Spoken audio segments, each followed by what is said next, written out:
Community Hotline is made possible with generous support by Gresham Ford, the dealer with a heart. The Contribute to the Community program provides the opportunity for the Gresham Ford team to make a positive impact, serving their customers and helping people across the community. The Outlook, serving the residents of East Multnomah County for more than 100 years. The region's #1 source for information, The Outlook provides readers with intensely local coverage of the issues and people that impact our lives and community. The Mount Hood Cable Regulatory Commission, advocating on behalf of the public interest on communications policy issues at the local, state, and federal levels. And by Stamp Connection and BeFit Gyms. A very special thanks to all the sponsors who help make our programming possible. Hi, I'm Monica Weitzel, the host of Community Hotline. MetroEast works with and supports many local nonprofit organizations. Each week, we spotlight a few of them on this show.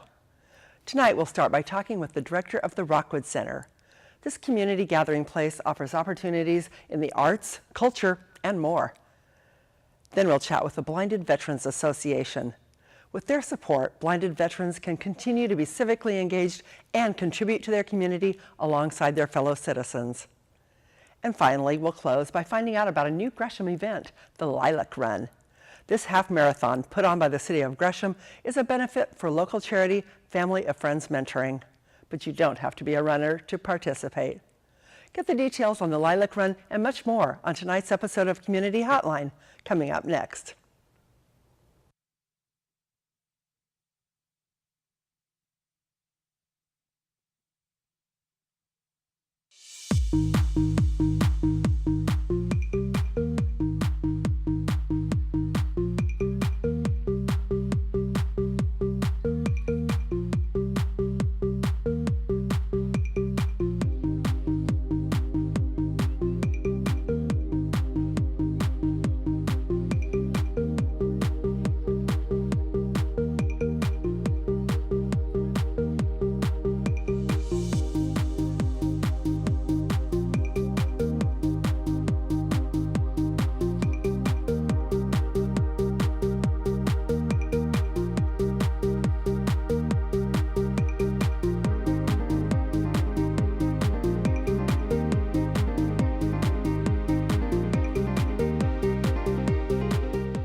Hi, and welcome to Community Hotline. I'm Monica Weitzel. We're here in Gresham at MetroEast Community Media. Thanks for joining us tonight.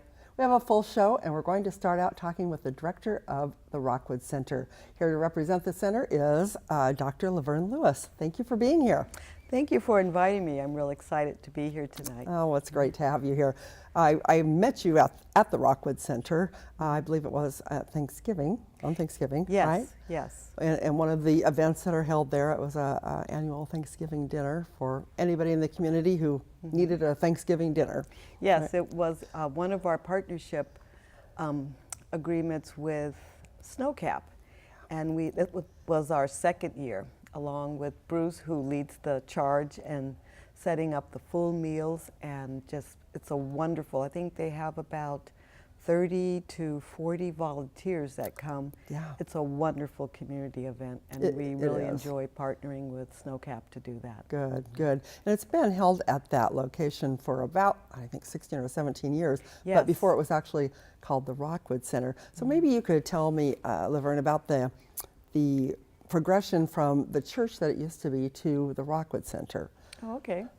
The church that was there was the Rockwood United Methodist Church, and I think they had started some talk with partnering or merging with Cherry Park. And so our church, Gresham United Methodist, kind of came together. They talked about the building and how to repurpose the building and to reuse it before it was just left. And so the pastor, Dr. Steve Lewis at Gresham United Methodist, and I think Adam, a team, went and visited the church, met with the pastor and the congregation.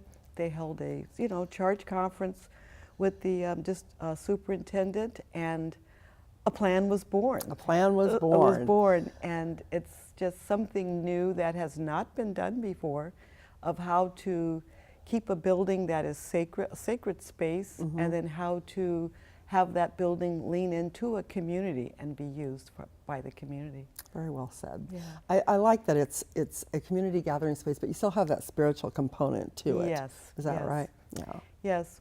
We still have Centro de Milagros, which is a Hispanic church that has been meeting in the building for about 10 years. Okay. And they are there. They still are part of the community, and they have their services on Sunday.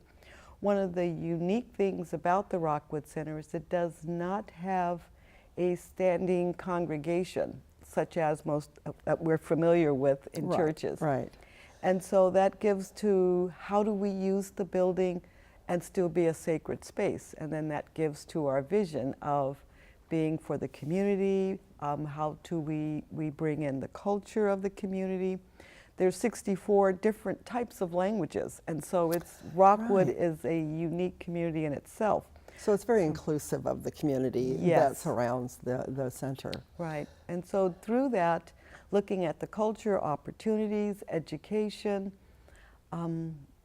how do we have a ministry that celebrates who the community is, and so that gives to some of the programs that we have.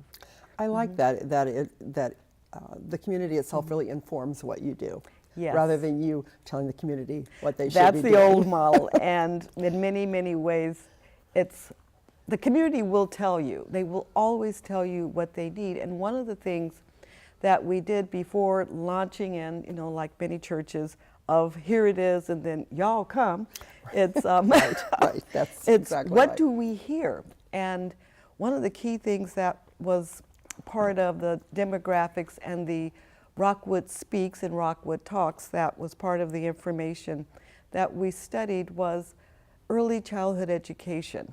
And so we looked at the building and decided, okay, we have Sunday school classrooms, and our first tenant was Head Start out of Mount Hood. And we met with Pam, and we invited them in to create their space. And so that whole wing was gutted, and it would hold, I think, about 80 children. It is wonderful, and they came in. We brought in a contractor, and it is so cute. It has the little teeny sinks and the little toilets. And that's preschool, right? And that is preschool. And it's it's so tough for parents to afford to send their kids to preschool because it's just, or to have daycare or anything like that. It's very, very expensive. To be able to have a Head Start there is probably a huge asset to the community. Huge. I know Snowcat was very excited because there's actually a playground. It's fenced, but there's an actual play structure. We had interns in that put up a mural for the kids, and so it's just nice to hear kids laughing, giggling, crying sometimes. Yeah. Doing what kids do. And so it was just wonderful to have that empty space grow and be part of the community. Filled with that joyful noise. Yes. Yeah, I love that. So what are some of the other programs that you have going on there besides the Head Start? We have the Head Start, and one of our other programs that is really wonderful is another component the community asked for was programs for their children. We looked at art, but what really resonated with us was music, and because that is a program that you see sometimes in schools, other than in junior high, you have the bands. And so we thought, well, let's look at a music program. And from that was born the Rockwood Music Academy, and we ran a pilot. We put flyers together, purchased keyboards, ukuleles at first. And since we had summer interns, we invited the interns in to help with the summer program. And we had about 75 kids show up that first summer, and it was, and we were still putting in the carpet. We were still, laying in the flooring in the main room, and there we are with kids from the community. It was really a blessing. So what ages were these kids? From ages 6 through 14. Oh, these are the kids. Are these yes, okay. The kids and the interns, is that right? And the interns, some of them. On the far left there is Dylan, the music instructor, and then we have 3 of the interns on the front row, and then there's our kids from the Rockwood Center music program. The We do have choir. We did add choir, and so the kids kind of travel through the different pods. So you Okay. have keyboard, you have ukuleles, and it was a wonderful program. Oh, I bet that was From fun. that, I thought, well, we could use more instruments, and I did a grant with, for the first time with Gresham City, and we got Was a that grant. your first grant? Yes, it was our Good first for you. grant. Well, it was our Congratulations. grant for programming, Yeah, first grant but for that's, programming. you know, that was a like lot of work. very exciting, and so we now have snare drums and hand fun. drums. You know, that's And so great because they don't have music, like you said, in a lot of the elementary schools and even the middle schools. It's just not there anymore. So to be able to introduce kids to that. Well, a lot of the kids have not had hands-on, and so Right. this is a first time for many of these students. I mean, if you look at the demographics, it's about 60% Hispanic, Asian, and a mix, of the demographics. And a lot of the kids are walking, so they are from the neighborhood. Very rare do we have someone that is outside, but it's pretty much for the community. And it's just wonderful. The library sends kids over because we put flyers Rockwood there. Library, yeah, you're close. That's It's right too. next door. Yeah, that's right. It is right next door, isn't it? Yeah, that's wonderful. That's a great program. So you have the arts and music program or the music program. Yes. One of the other go ahead. One of the other things that I read about was entrepreneur program and your sewing program. What can you tell me about that? Well, that's another exciting program. I could probably talk for hours on that. Sorry, we don't have that much time, but well, yes. I know. It started with, had something on one day that I had made, and a couple of the teachers in the Head Start program asked about it, and they said, well, do you sew? And I said, well, yes, this is what you like to learn. And this was not on our radar. This was one just of a those- little this was one of conversation those you were having. conversations. So I'm a sewer and quilter, and so I brought my little brother, and they kind of gathered around, and we talked about it. I said, well, let's do a class. Well, that class led to them bringing their friends, and we had 2 machines. And I went back to Steve. He's the president, because we did form a nonprofit, Gresham United Methodist Ministries. I said, we're going to need more machines. He goes, well, okay. So he donated a machine. I donated a machine, so now we had 4. Well, the women kept coming and coming. They wanted to learn to sew. It was. And this is okay. what Well, it has kind of morphed into, right? It has grown from, we do have free sewing first Saturday and second Saturday of the month for those that are learning a machine for the first time. Right. And from that, about 9 months into the program, I asked if there were any ladies that were interested in sewing to make tote bags for self-sustainability. So they could sell them to make money. And to make money. Or to learn the actual business. The goal is not mainly to make money, Right. but to learn the process. So that's our educational component of how to market, how to brand, how to distribute, how to all the things you need to learn as a and business so owner. hopefully that they will gather those skills to go on and create their own business. So it's not where you kind of come and land and sell things, but it's a learning opportunity for self-sustainability, so that you can be an entrepreneurial woman. And that has grown. We held their second table at the Gresham Art Festival. They were invited into that. We were so excited. That's a great place to be, to show off some of those words. They were That's very, wonderful. very nervous that people would actually buy their bags. And they make one item. It's a tote bag, but each of the ladies sign and autograph the bag that they So make. it's an original. Yes, No, yes. That's So wonderful. it was one of our, that has blossomed into a wonderful program. Ladies with grandmothers with their granddaughters come because of trying to share the art of sewing. I mean, that's Right. kind of a lost art, and the women can't afford the machines. We just received a wonderful grant from Good Shepherd that worked with Montevilla, and they actually donated The Sewing 4 Machine Center. Yes. Right. 4 cutting tables and 2 sergers. So that the lady, I know it was just Searches like, are expensive. That was a good donation. Such a blessing, and some of the volunteers for our sewing program come from Good Shepherd. It's just a wonderful community place to be a part of. You're doing a lot. Now, I know we don't have a lot of time left, so let me Yes, go over a okay. couple of things real quick. I know we talked a little bit earlier about some other programs that are going on there. ARP has some tax services there. We partner with AARP. I think Human Solutions, before their building, had closed, had the AARP free tax services for the community, and so I do a AARP site. I'm site coordinator, and so we brought the site there to the Rockwood Center. It's Wednesdays from 3 to 7, starting the first week of February. Okay. It's free for the community. There's no amount. We just are regulated by what we can do, like we don't do rentals. But it is free for the community. It's appointment only site, and that's one of our partnerships that we have. Wonderful. That's really wonderful. It'll be the second year.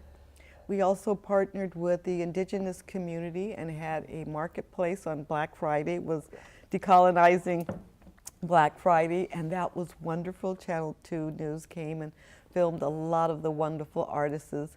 From that, we have a lady that does basket making, and she's teaching now basket making in the class also. I would much rather go there than out to some of the box stores on Black Friday, that's for sure. It was very crowded. It was very well That's received. great. That's great. Wonderful. We're just about out of time, Laverne. Okay. So tell me, is there anything that you want the viewers to know about the Rockwood Center that maybe they don't know? Is there anything you want them to take away from this?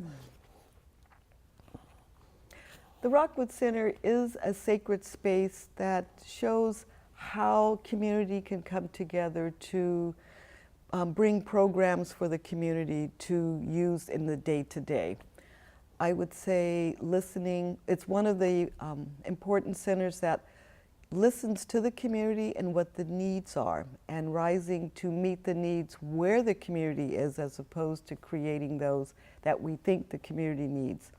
We also work with the community and space for their gatherings, nonprofits for meetings. So we've repurposed the space for venue usage. So people can go to your website, get For information on weddings, that, and how to yes, contact you for yes. that. And so it's not a community center, but it's a way ministry can be had in a community that serves the community that live where they are. Perfect. Okay. Thank Very you. well said. Thank you so much. You're It was a welcome. pleasure to talk to you tonight. Same here, and thank you for inviting me. You're so welcome. Thanks for watching this first segment of Community Hotline. We'll be right back with a lot more, so don't go away.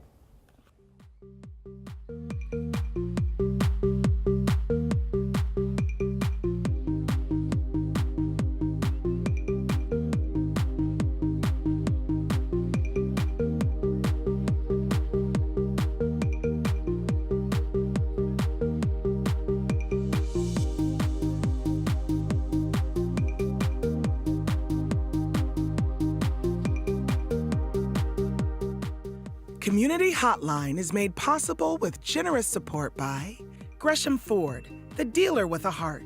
The Contribute to the Community program provides the opportunity for the Gresham Ford team to make a positive impact, serving their customers and helping people across the community. The Outlook, serving the residents of East Multnomah County for more than 100 years. The region's #1 source for information, The Outlook provides readers with intensely local coverage of the issues and people that impact our lives and community. The Mountain Hood Cable Regulatory Commission, advocating on behalf of the public interest on communications policy issues at the local, state, and federal levels. And by Stamp Connection and BeFit Gyms.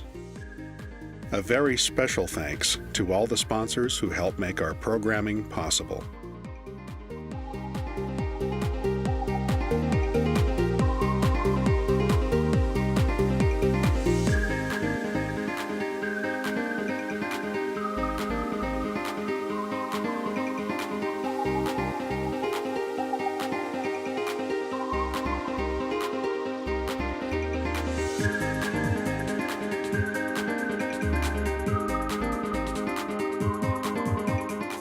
It's so important for me to have the right to be able to speak what I want to speak and talk about what I want to talk about. If you start shutting this person up and shutting that person up and shutting this person up, that's not America.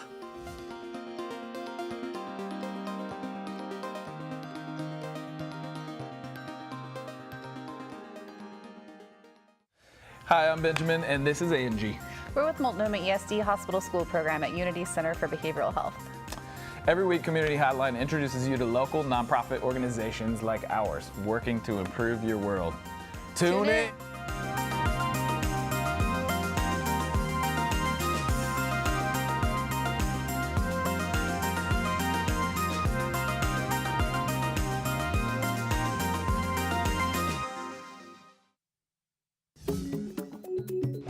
Community television is what participatory democracy is about. Like my friend Laird Ross says, it's the last great American soapbox. It gives me a voice. I'm glad it's available.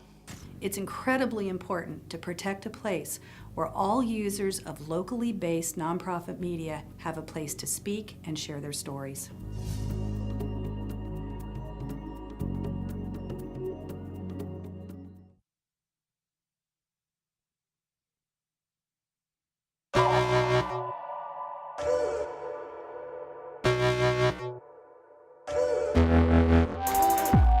I feel like everybody loves music, and for kids like us in Rockwood to have something like this, like the tools that you guys provide for us, I feel like it's really important because we can get our, our story out. We can tell about what we're going through in these streets and stuff.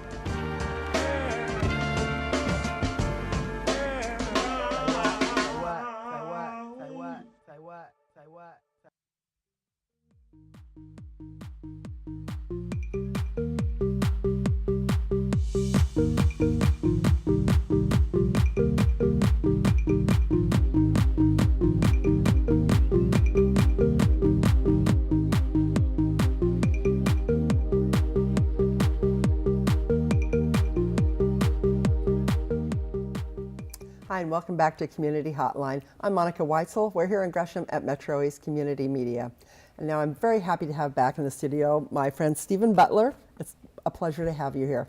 Thanks, Monica. It's a pleasure to be here. Thank you. You've been here representing several different groups because you are so involved in the community, but today you're here representing the Blinded Veterans Association. Yes. Yes. So tell me a little bit about the Blinded Veterans Association, if you would, maybe a little history of how they got started.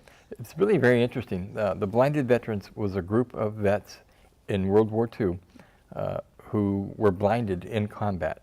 And they got together and formed a small group in 1945. Was it kind of a support group? Or yeah, it started off as a support group, being there to help each other. But in 1945 they started. They were chartered by Congress, and we are, and still are, the only congressionally recognized veteran service group serving the blinded veteran community. Really? Mm-hmm. So it's been around for a while. We're getting old. But so it's a national organization. It is a national organization. Okay. In fact, we have offices in every state as well as many foreign territories. Wherever there's blind U.S. vets, you're going to find the Blind Veterans Association. So here in East County, are there a lot of people in that organization? We do have in the Portland area. We have Greater about Portland area.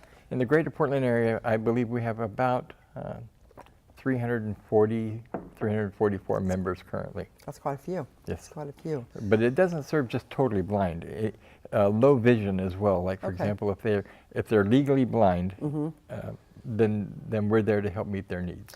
Do they have to have become blind or legally blind as a result of their veteran service? No. Okay. They can become blind just because of old age. Maybe there's a macular degeneration or something like that. There's a number of reasons. But they're still vets and they still need our help. Okay, good. Glad to hear that somebody's taking care of them. So tell me a little bit about, this organization and why you're involved in it. I know that you have low vision or are legally blind, and I know you're a veteran. But you're involved in a lot of different organizations. You're involved, on the Gresham Planning Commission and different other community events. You're always there. You're very involved, Stephen. What do you personally get out of being part of this organization? I love Gresham. I love the Pacific Northwest, and it would be unrealistic of me to expect it to stay the lovely place that it is if I relied on everybody else to contribute and everybody else to serve. And so our community is what we put into it. Right. And so I want to live in the finest community in the United States, and so I have to make it that way. I love that. I love that sentiment because I couldn't agree more. For one thing, I think as a member of a community, you need to give back and you need to help keep it the community you want it to be. So I think that's a great example for others to pay attention to. And so this is one of the organizations that you help out at. What is your role in this? I'm the president of what they call the Blind Veterans Association Oregon Columbia Regional Group. Okay, so that's an area here. It's all of Oregon, parts of Washington, and all of Oregon? All of Oregon and parts of Northern California as well. Wow. And it's a pretty big region. It is a very large group. But not only am I the president of the organization here, I am an accredited veteran service officer. What does that mean? I represent veterans of all types, shapes, blind or not blind, male or female. If you're a veteran that's in need of assistance in accessing your benefits, it can be medical, it could be educational, it could be a home loan. As a veteran service officer, I'm accredited by the Veterans Administration to sit down with you and help you obtain those benefits. It's probably overwhelming sometimes. It's like trying to figure out your insurance or something, trying to navigate what benefits I'm entitled to and how to get them. Well, they're government forms. Yeah, and enough said. That kind of explains it right there. Yeah, that's tough. So that's a great thing that you're doing. Who can be involved in this specific organization? You said you don't have to be, you do have to be a veteran. Membership is open to any blinded veteran as an active member. Okay. Men and women both. But we also have supporting membership. We have our auxiliary, which doesn't have to be blind. In fact, most of them aren't, because the poor blind guys, they need somebody to drive them around. and we have sponsoring memberships, and we have honorary memberships. And we'll bend over backwards to make sure that you become a member. We try to find a way, because we have a good time. We provided Santa Claus throughout the community for Christmas. You made a great Santa Claus, I must say. Thank you. And we're there for veterans that are in our VA hospital and outside. We do hospital visits just to make sure that they're being advocated for, that they have a voice. And that's very important, because personally, I think anybody in a hospital needs somebody to be advocating for them, because there's so much going on, and it doesn't matter if you're young or old, you need somebody there to help you. And it's really easy in Portland. I will say that, because as a veteran, I get my care at the VA. And I will tell you, I've been to several of them, and our VA in Portland is one of the finest. That's good to hear. We get great care there, and the people that I've encountered that work there, they actually are there because they have a heart for service to the vets. And it's not like, okay, it's my job, I have to be here. Right. They're there because they want to be. And that makes me feel comfortable, because then as a veteran service officer, I don't hesitate to say, let's get you in to be seen, because I know that they're going to be well taken care of. Oh, that's reassuring. That's very reassuring. So besides advocating for them, what are some of the programs or events that this association's been involved in? We have outings where we'll take vets that are normally sometimes have a tendency to cocoon and stay at home, and we'll take them out to the local wineries. We take them out to the local factories. So you do have fun, huh? We do have fun. We, believe it or not, blind vets are still just rugged old guys, and they were warriors last week, and now they're disabled, so they're veterans. We have the Oregon Osprey blind hockey.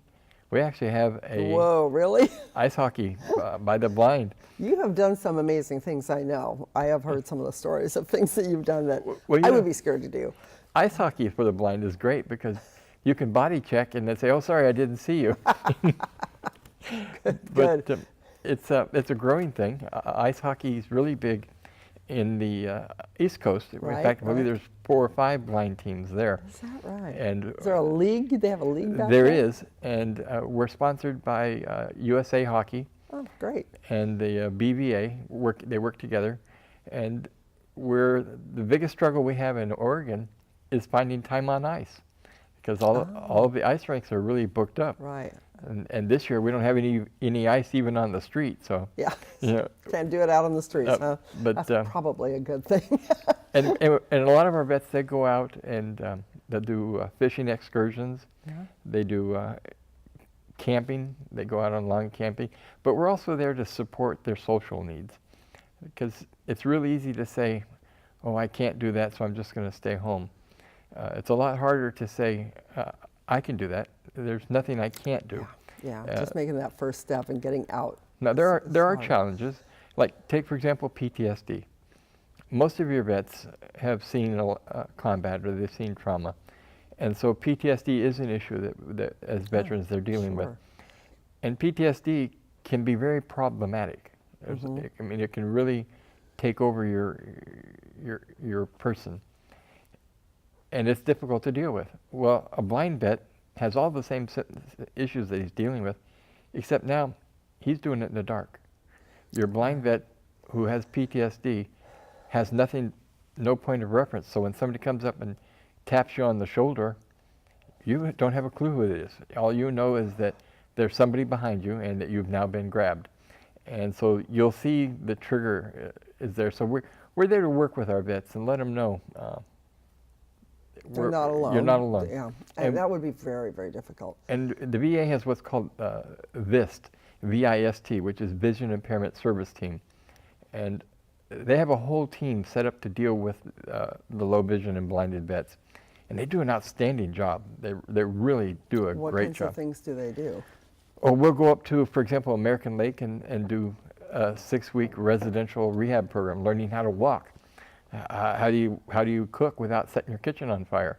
How do you pour a glass of water without pouring it all over the counter? I mean, things that people with sight take for granted. We don't think twice about them. Yeah, I mean, there's nothing like opening up a can of what you thought was beef stew, only to find out that your dog's happy because he gets an extra meal. And you have to eat dog food. That's right. Yeah. But there are skills that they teach you. We have a local representative, Paul Thomas, and Paul does a great job. He'll come out and teach you how to cane. He'll walk with you on, maybe you have a particular bus route that you take, and so he'll go with you a couple times to get you oriented so you know where you're at. Right. I mean, because we all get lost in the city, but when you can't see the street sign, it becomes a lot worse. And very dangerous. Yeah, it can be very dangerous. And people cannot give directions. You'll ask them how to get someplace, and you'll find out that half the time they're doing it backwards. And, or even with people that know you, it's really easy for them to say, "Oh yeah, it's right over there." Yeah, you just go down to the corner and you take a right at the red building or whatever. And they point at something. It's kind of like that standing joke that when you're in Texas, they say, "Yeah, just go down to where the Dairy Queen used to be." And that's kind of what happens with the blind. And we deal a lot with homeless. We reach out, we support veteran stand downs. We do just about anything that a normal person's going to do. We just do it a little more focused. So what are some of the programs you're working on right now, or what are some of the events you're working on? Well, right now we're getting ready to distribute socks to the homeless. Oh, that's definitely needed. Well, is that what you brought I did. I brought. Today? I saw you brought something in here. And I want you to see the color of that sock. Oh, those are MetroEast colors. Yes, the teal and the orange. Those are adorable. These are actually very, very nice socks. They're produced by Bombas socks, and they have a program which I just absolutely treasure. It's for every pair of socks they sell, they donate a pair of socks. Oh, that's great. And now, if you're like me, you've got a sock drawer at home, and pretty soon it's got like overflowing, and then a lot of them that they're like divorced socks. You can't find their mate, and so you just kind of fill it up, and that takes a lot of space, and that might be even 10, 20 pairs of socks. Right. We have 60,000 pairs of socks coming. Of the Bombas socks? Bombas is sending us 60,000 pair. That's a few more than I have in my sock drawer. It's a few more than I want to have in my sock drawer. And they'll be here probably within the month, at the end of the month. And so what are you going to do with those? We're looking to partner with all of the organizations like, for example, Human Solutions, My Father's House, Snowcap, anybody that deals with the homeless population or population where they're financially challenged. And then, or there's anybody that needs a pair of socks and can't afford it. That's right, and can't afford it. Yeah. Right now, for example, we're helping federal employees that are not getting paid. Right, right. And so the fact is they need socks too. Everybody needs socks. That's one thing everybody needs, especially during the winter. Yeah. And so we're happy because Gresham, Portland, and the entire Oregon area really has an outstanding support system for the homeless. I just need to get a hold of these people and say, okay, here's the day they're going to be here. Come get your socks. Right. Oh, that's wonderful. So that's a lot of socks, but I think they'll be snatched up happily by a lot of people. So I think so. Yeah. So we're just about out of time, Stephen. If people are interested in helping out with your organization or helping, distribute socks or whatever, can they just go to the website and get some information? They can go to the website. I think we have your email we can put up on the screen. They can send me an email. I think that you've got it on the bottom of the screen. Yeah, we should be able to put that up there. So. Or they can go to our website because my email will be on there as well. Wonderful. Or they can just stop this old blind guy walking down the street. If they recognize the guy with the long beard, yeah. That's okay, right. Good enough. Thank you so much for all you're doing for the community, and thanks for coming on Community Hotline tonight. Monica, it's always a delight to be here with you. Took the words right out of my mouth. Thanks so much. And don't go away. We'll be right back with more of Community Hotline in just a moment.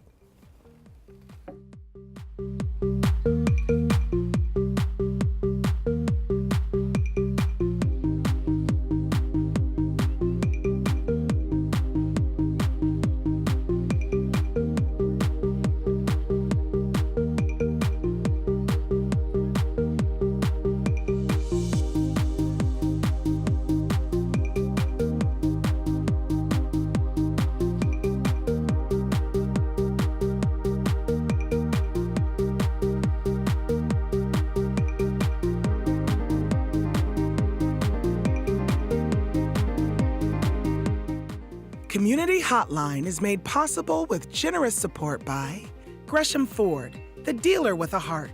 The Contribute to the Community program provides the opportunity for the Gresham Ford team to make a positive impact, serving their customers and helping people across the community. The Outlook, serving the residents of East Multnomah County for more than 100 years. The region's #1 source for information, The Outlook provides readers with intensely local coverage of the issues and people that impact our lives and community. The Mountain Hood Cable Regulatory Commission, advocating on behalf of the public interest on communications policy issues at the local, state, and federal levels. And by Stamp Connection and BeFit Gyms. A very special thanks to all the sponsors who help make our programming possible.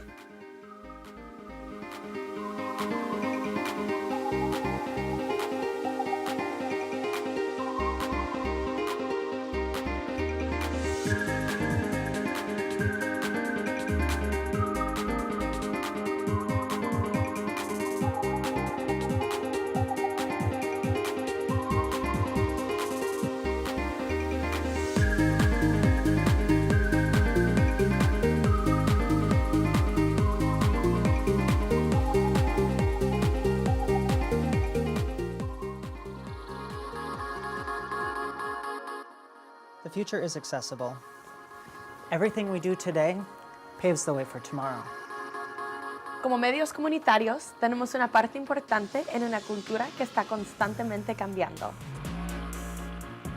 И нам нужно спросить себя, будет ли сообщение средств массовой информации в будущем одновременными и одноменными? How do we share our collective resources within and between our communities?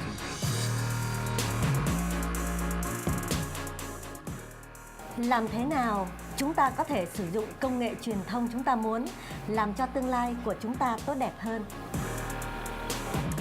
Izazov za nas je da napravimo budućnost dostupnu za sve.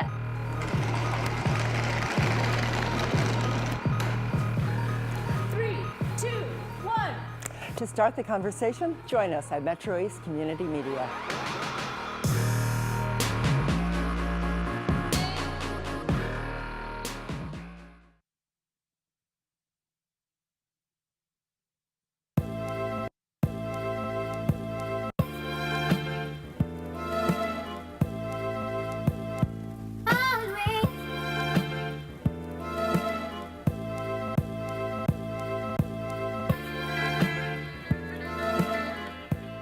So we're here out at Rockwood DIY, and our goal is to bridge the digital gap. Upon completion of this program, they get a free computer. Working together made something really cool happen. Changing language. Pay your bills. Like Google, Chrome. So that everybody has access to the same opportunities as other people have.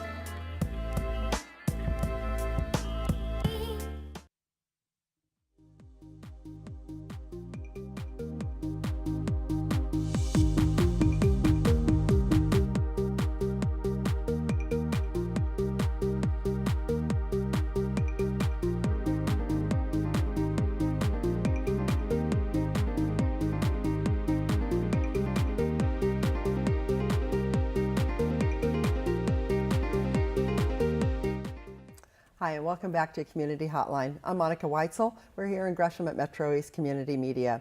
We're going to close out the show talking about a brand new event in Gresham, the Lilac Run. And here to talk about it, we have Sasha Cannell. You are the Community Marketing Specialist for the City of Gresham. Okay. Make sure I get your title right. It's great to have you on the show. Thanks for having me. You're welcome. And Michelle Costa, you are the Executive Director of Family Friends Mentoring. Welcome back. Thank you. It's nice to be here. Yeah, thank you. So the Lilac Run, do you say lilac or do you say lilac? I think I say lilac. Lilac. Yeah. People say it differently. Yeah. But why the Lilac Run? You know, first, we're really fortunate to have architects like our mayor and city council that promote these community events and bring these to our city. So I'm just really grateful that I have the opportunity to bring this to the city. And then when it came to choosing the name, it kind of happened organically within our communications office because the lilac is the Gresham flower. And so it just kind of evolved into that, and with it happening in April, lilacs bloom 2 weeks later, and so it just all worked out really well. Smell so wonderful. Oh, they smell so good. Lilacs. You know, we have some out in front of MetroEast that's sort of it's not the big lilac tree, like but it's yeah, they're bushes and they smell wonderful for a couple weeks and then they're gone. But I heard that there was a special, like a variety. A variety, thank you. A variety of lilac that's made for Gresham or yeah, it's named like after Gresham. A Gresham strain of lilac, and they grow them up in Washington at a farm in Washington. But they're called that, right? They're called the Gresham lilac. Yeah. Michelle, go on. For our yards. Learn something new. Yeah, isn't that fun? So this is happening April 13th, and it's a half marathon, right? Yeah, so it's actually a 5K, a 10K, and a half marathon, so there's something for everyone. The 5K, people can run or walk. I've had emails from moms asking if they could have strollers. Absolutely. This is something for everyone. Yeah, I've signed up for the 5K, so I think I'm one of the first ones to sign up as soon as I saw it. That's awesome. And it's very easy, I must say. You just go to the website, and it's very simple to sign up. Yeah. I got a response right away. It was good. So there's the 5K walk or run. The 10K is a run. Yes, ma'am. And then what else was there? The half marathon. The half marathon. And how long is the half marathon? Half marathon is 13.1 miles. I was going to say 26.2. I know. Yeah. What's half of the marathon? Yeah. And that's a run. That's a run. Yeah. So if people want to see what the routes are, that they would be running or walking, is that available on the website as well? Yep, they can visit our website.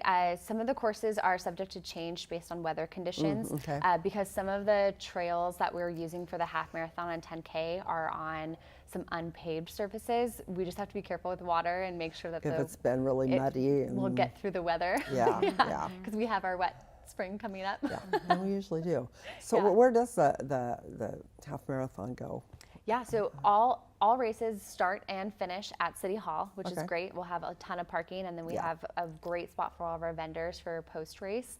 And the 5K will actually go down through Main Street and wrap through Main City Park and on the Springwater Trail.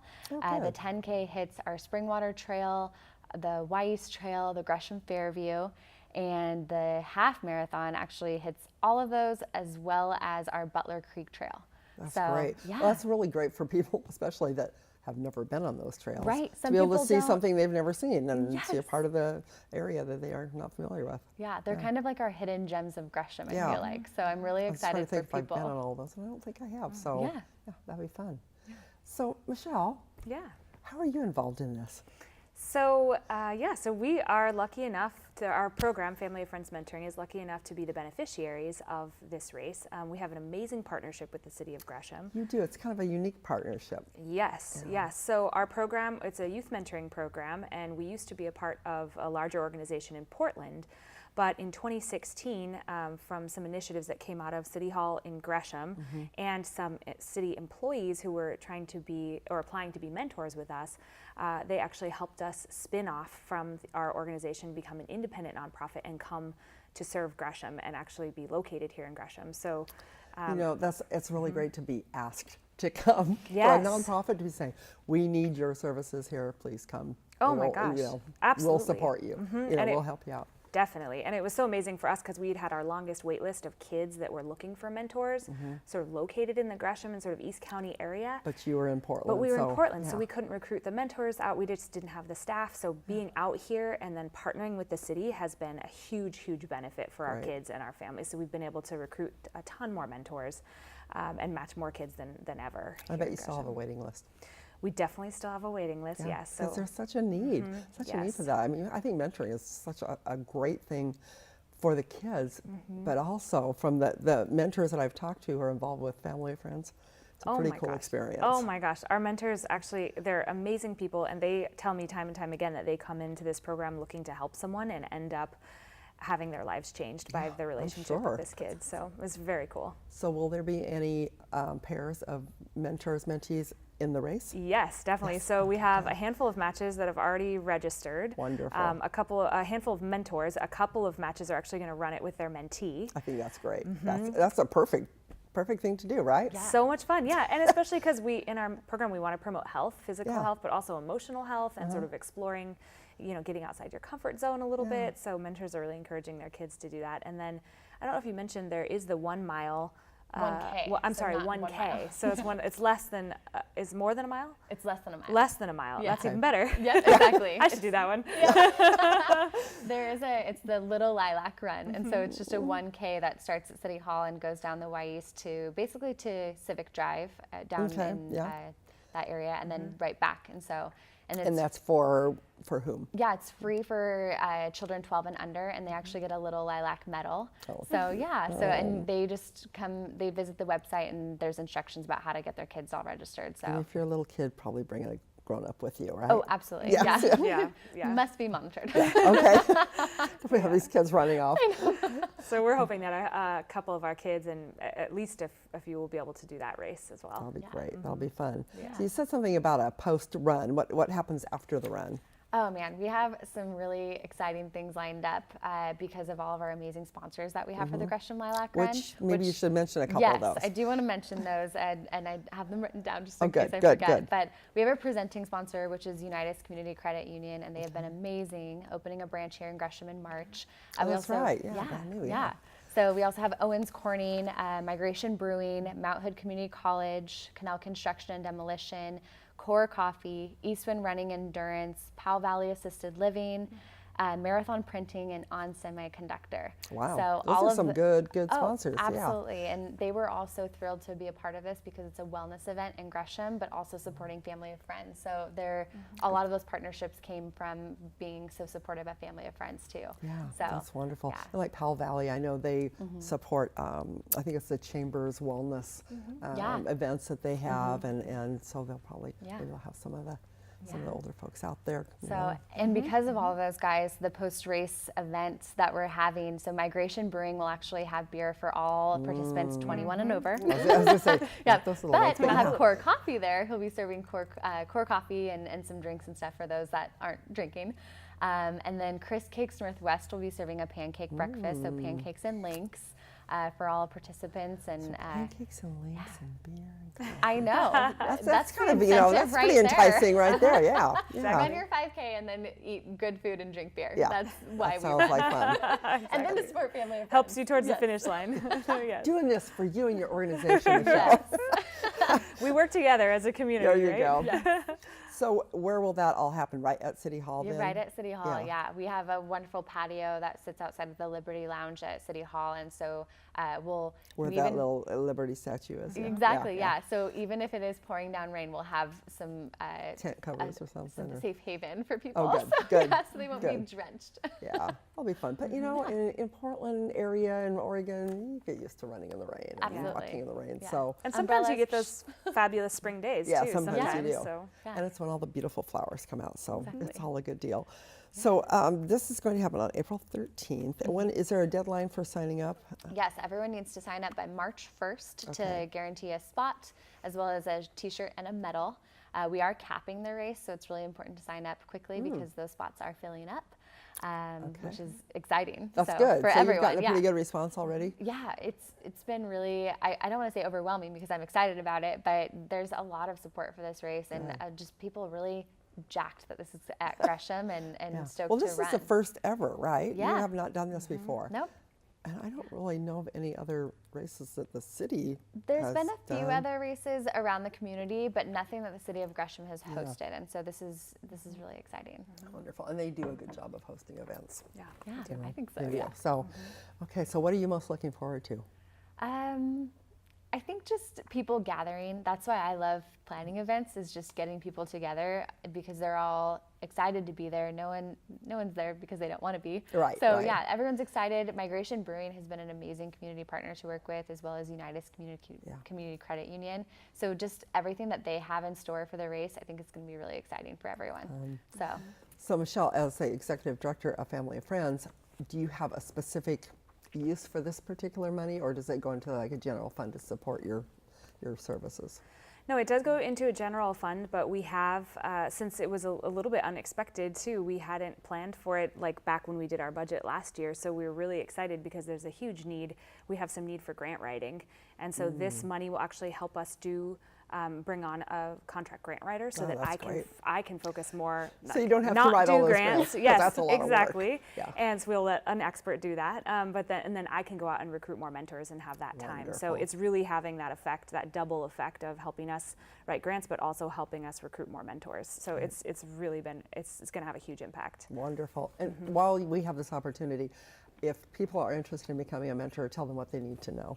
Just capsulize it, but. Oh yeah, so being a mentor, all you really need to do is you need to like kids. Maybe help. And be able to listen to kids and be interested and have a little bit of time, or be able to make time. We have some people like City Councilor Jerry Hinton and some other really busy people who make time in their schedule to be mentors. So it's once a week, you're meeting up with a kid. The schedule's really flexible. And what ages are the children? Kids start when they're in elementary school. Okay. But then that first year is the minimum commitment that we ask from volunteers. So 1 year? Yeah, 1 year. And then we hope that they build a relationship and continue on, but that's the minimum. Good. And if people want to learn more, we're actually having an event coming up here next Thursday, the 31st, at Migration Brewing. And it's going to be sort of a tri-partnership event with Sasha and Migration. So you can sign up to register for the run, and then we're going to have a bunch of mentors there as well that people can talk to get a sense for what it's like to be in the program, and then people will get extended happy hour prices on beer and food. That's wonderful. Well, I went to one you had at downtown Gresham and talked to some of the mentors there, and it was just like they were so full of just they were transformed by these relationships with the kids, and wanted to stick around. They weren't doing it just for 1 year and I'm out. Exactly. They wanted to be part of those kids' lives. Exactly. Yeah. It's a hugely rewarding experience for volunteers, and And it was interesting because there was young couples, there was an older, single woman, there was, it doesn't matter. It doesn't matter. No, you just have to love kids and be able to make a little bit of time. Yeah, that's great. So what else do we need to know before I let you go, because we're just about out of time? Anything else we need to know about the Lilac Run, or anything else? If you guys are viewing today, we do have a special promo code that you guys can use to sign up for the run, and that is MetroEast 19, all one word. So when you check out, you can use that promo code, and you'll get a special discount on the race. Great deal, MetroEast 19. And real quickly, you mentioned some of the sponsors. Are you still looking for sponsors? We're not looking for sponsors at this time. However, we've already had sponsors reach out to want to be involved next year because we want this race to come back year after year. So, and do you have enough volunteers? Volunteers, that would be awesome. So volunteers make every event successful. They just do. They're amazing. And so if you want to volunteer, we have spaces for that, and we need them. So, and you can see all that information on our website. So if you can't run or walk that far, you might want to just volunteer, and I bet you get some of that beer and exactly. Yes, there are perks. Okay, sounds and good. our program will also have a table at the event at the race, so you can learn about mentoring too. Yeah. Wonderful. Thank you both so much. Really appreciate Thanks, it. Monica. Looking forward to it. It should be a really good time. We'll see you at the race. Okay. Okay. Thanks so much for watching this segment of Community Hotline and the rest of the show. There's a lot of good stuff going on in the community. I'm Monica Weitzel, and we'll see you here at the same time next week.